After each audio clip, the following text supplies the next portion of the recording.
একটি পরিবার, একটি বসতভিটা আর একটি সাহসী সিদ্ধান্ত, মাদক বিরোধী অবস্থান। কিন্তু সেই সিদ্ধান্তই যদি হয়ে ওঠে ভয় আর আতঙ্কের কারণ, তাহলে সাধারণ মানুষ কোথায় দাঁড়াবে? ভোলার বোরহানউদ্দিন উপজেলার কাচিয়া ইউনিয়নের গোড়াগাজী বাড়িতে সম্প্রতি এমনই এক ঘটনার অভিযোগ উঠেছে যা নাড়িয়ে দিয়েছে পুরো এলাকা।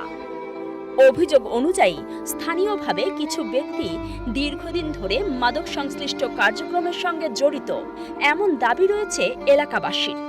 আর সেই কার্যক্রমে বাধা দেওয়ার চেষ্টা করেন মোহাম্মদ মাকসুদ গোড়াগাজী। তিনি জানান, মাদক বিরোধী অবস্থান নেওয়ার পর থেকেই তিনি বিভিন্নভাবে হুমকি পেয়ে আসছিলেন।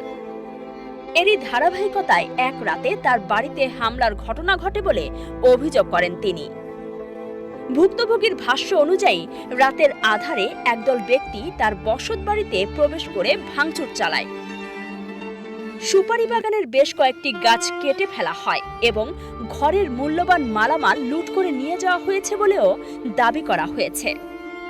যদিও এসব অভিযোগের সব দিক স্বাধীনভাবে যাচাই করা সম্ভব হয়নি, তবে ঘটনাটি এলাকায় ব্যাপক উদ্বেগ সৃষ্টি করেছে।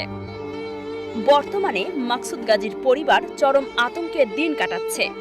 স্থানীয়দের অনেকেই বলছেন, এ ধরনের ঘটনা শুধু একটি পরিবারের নয়, বরং পুরো সমাজের জন্যই উদ্বেগজনক। তাদের মতে, মাদক বিরোধী অবস্থান নেওয়া মানুষদের নিরাপত্তা নিশ্চিত করা জরুরি। এদিকে অভিযুক্তদের পক্ষ থেকে এ বিষয়ে কোনো আনুষ্ঠানিক বক্তব্য পাওয়া যায়নি। ভুক্তভোগী পরিবার সুষ্ঠু তদন্তের মাধ্যমে দোষীদের দ্রুত গ্রেফতার ও দৃষ্টান্তমূলক শাস্তির দাবি জানিয়েছেন। সবশেষে প্রশ্ন থেকে যায়, একজন মানুষ যদি অন্যায়ের বিরুদ্ধে দাঁড়ায়, তবে কি তাকে এমন আতঙ্কের মধ্যে থাকতে হবে? এখন সময় সত্য উদ্ঘাটনের, সময় ন্যায় বিচারের। কারণ মাদকের বিরুদ্ধে অবস্থান অপরাধ নয়, বরং সাহসের পরিচয়।